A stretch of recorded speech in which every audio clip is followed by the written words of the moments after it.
Hello అండి, welcome to our channel Akhil home style cooking. ఈరోజు video వచ్చేసి ఇడ్లీ రెసిపీ అయితే చూపించబోతున్నాను. అది ఎప్పుడు చేసే విధంగా రవ్వలతోనూ పప్పులతోనూ కాకోకుండా ఓన్లీ బియ్యంతో, సగ్గు బియ్యంతో అయితే ఇడ్లీ రెసిపీని అయితే చూపించబోతున్నాను. చాలా ఈజీగా కూడా చేసుకోవచ్చండి. ముందుగా అయితే ఒక బౌల్ అయితే తీసుకోవాలి. దానిలోకి 1 కప్పు వరకు రైస్ అయితే పోస్తున్నాను. ఏ రైస్ అయినా పర్వాలేదండి. నేనైతే రేషన్ బియ్యం అయితే పోసాను. 1 కప్పు వరకు అయితే పోసాను. ఇప్పుడు 2 సార్లు శుభ్రంగా కడిగేసి వాటర్ పంపేసి మరలా వాటర్ అయితే పోసుకుని నానబెట్టేసుకోవాలి. నెక్స్ట్ మరొక గిన్నె అయితే తీసుకుని 1/2 కప్పు వరకు పెద్ద సగ్గు బియ్యం అయితే పోస్తున్నాను. ఈ సగ్గు బియ్యాన్ని కూడా ఒకసారి కడిగేసి శుభ్రంగా వాటర్ అయితే పోసి ఈ సగ్గు బియ్యాన్ని కనీసం 4 గంటల సేపు అయినా నానబెట్టుకోవాలి.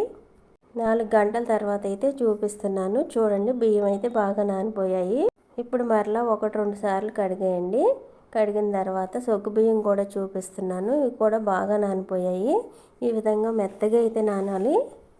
ఇలా నానిన సగ్గు బియ్యాన్ని అయితే మిక్సీ జార్లో అయితే వేసేసి గ్రైండ్ చేసుకోవాలి. ఇవి గ్రైండ్ చేసేటప్పుడు మరీ మెత్తగా గ్రైండ్ చేయవలసిన అవసరం లేదండి. కొంచెం లైట్గా బరకుండేలాగా అయితే గ్రైండ్ చేసుకోవాలి. మనం చేసేది ఇడ్లీ కాబట్టి లైట్గా రవ్వలాగా అయితే కొంచెం బరకు ఉండాలి. మరీ ఎక్కువ బరకు అయితే ఉంచకండి. ఇప్పుడు ఈ సగ్గు బియ్యం వేసేసిన తర్వాత కొద్దిగా వాటర్ పోసి ఈ విధంగా అయితే గ్రైండ్ చేసుకోవాలి. మరీ ఎక్కువ వాటర్ కూడా పోయకూడదు. కొద్దిగా వాటర్ అయితే పోసి చూడండి, ఇడ్లీ వేసుకోవడానికి కన్సిస్టెన్సీ ఈ విధంగా అయితే ఉండాలి. ఇప్పుడు ఒక గిన్నెలోకి అయితే వేసేస్తున్నాను. ఇలా గిన్నెలోకి వేసేసిన తర్వాత టేస్ట్కి తగ్గట్టుగా అయితే సాల్ట్ అయితే వేసేసుకోవాలి. నెక్స్ట్ ఇందులోకి బేకింగ్ సోడా అయితే వేస్తున్నాను. ఒక 1/2 టీ స్పూన్ వరకు. మీ దగ్గర వీనో ఉంటే ఈనో అయినా వేసుకోవచ్చు. ఇన్స్టెంట్గా వేస్తున్నాం కాబట్టి వీనో అయినా బేకింగ్ సోడా అయినా వేసుకోవాలి ఇడ్లీ పొంగడం కోసం అండి. ఇప్పుడు వేసిన తర్వాత పిండి అంతా కలిసేట్టుగా అయితే కలిపేయాలి. కలిపిన తర్వాత ఇడ్లీ పాత్ర అయితే తీసి ఇడ్లీ గిన్నెలోకి అయితే వాటర్ అయితే పోసుకోవాలి. 1 గ్లాస్ వరకు వాటర్ అయితే పోసుకుని స్టవ్ ఆన్ చేసి స్టవ్ మీద అయితే పెట్టేయండి. ఈ లోపైతే వాటర్ బాయిల్ అవుతాయి. నెక్స్ట్ ఇడ్లీ రేకులు అయితే తీసుకుని మనం ఎన్ని రేకులు ఇడ్లీ అయితే వేస్తామో అన్ని రేకులకి ఆయిల్ అయితే గ్రీజ్ చేసుకోవాలి. ఇలా ఆయిల్ గ్రీజ్ చేయడం వల్ల ఇడ్లీ అనేవి అంటుకోకుండా అయితే వచ్చేస్తాయండి ఈజీగా. ఇప్పుడు మనం ముందుగా ప్రిపేర్ చేసి పెట్టిన ఇడ్లీ బ్యాటర్ని అయితే రేకుల్లోకి అయితే వేసేసుకోవడమే.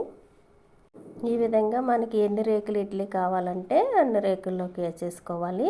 ఇడ్లీ రేకులు రేకు పైన రేకు పెట్టేటప్పుడు మటుకు ఇడ్లీ పైన ఇడ్లీ వచ్చేలాగైతే పెట్టకండి.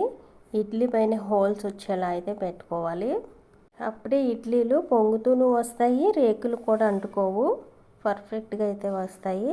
ఇలా రేకులన్నిటిలో ఇడ్లీ వేసేసిన తర్వాత స్టవ్ మీద పెట్టిన ఇడ్లీ పాత్రలోకి అయితే స్టాండ్ అయితే పెట్టేసుకోవాలి. ఇడ్లీ స్టాండ్ పెట్టిన తర్వాత మూత అయితే పెట్టేయండి. ఈ ఇడ్లీ 10 నిమిషాల లోపలనే ఉడికిపోతాయి. మధ్య మధ్యలో చూసుకుంటూ అయితే ఉండండి. ఇడ్లీని టచ్ చేసి చూసినప్పుడు మన ఏలికి అంటుకోకుండా ఉన్నట్లయితే ఇడ్లీ అయితే ఉడికిపోయినట్లేనండి. ఇప్పుడైతే 10 నిమిషాల లోపలనే ఇడ్లీ అయితే ఉడికిపోయాయి. స్టవ్ ఆపేసి స్టాండ్ అయితే తీసేస్తాను బయటికి. ఇప్పుడు ఈ ఇడ్లీలను అయితే ప్లేట్లోకి అయితే తీసేస్తున్నాను. ఇడ్లీ అయితే చాలా బాగా వచ్చాయండి. ఇలా అయితే ఈరోజు సగ్గు బియ్యంతో అయితే ఇడ్లీ అయితే ఇన్స్టెంట్గా అయితే చేశాను. కాకుంటే ఈ ఇడ్లీ మినపప్పు ఇడ్లీ రవ్వతో చేసే ఇడ్లీ లాగా అయితే మరీ దూదుల్లా అయితే ఉండవండి. ఇన్స్టెంట్గా చేస్తున్నాం కాబట్టి కొంచెం లైట్గా గట్టిగానే ఉంటాయి. ఈ ఇడ్లీలోకి మనం ఏ చట్నీనైనా సర్వ్ చేసుకుని తినేవచ్చండి. టేస్ట్ అయితే మటు బాగుంటుంది. ముందు చెప్పినట్లుగా నోట్లో పెట్టుకుంటే కరిగిపోయేలా మట్టుకు అంత మృదువుగా అయితే ఉండవు ఇడ్లీ అయితే, కానీ టేస్ట్ అయితే మటు చాలా బాగుంటుందండి. ఈ రెసిపీ మీకు నచ్చినట్లయితే లైక్ చేయండి. అలాగే మన ఛానల్లో మరెన్నో ఈజీ రెసిపీస్ మీరు చూడాలనుకుంటే మా అఖిల్ హోమ్ స్టైల్ కుకింగ్ అనేది సబ్స్క్రైబ్ చేసుకోండి.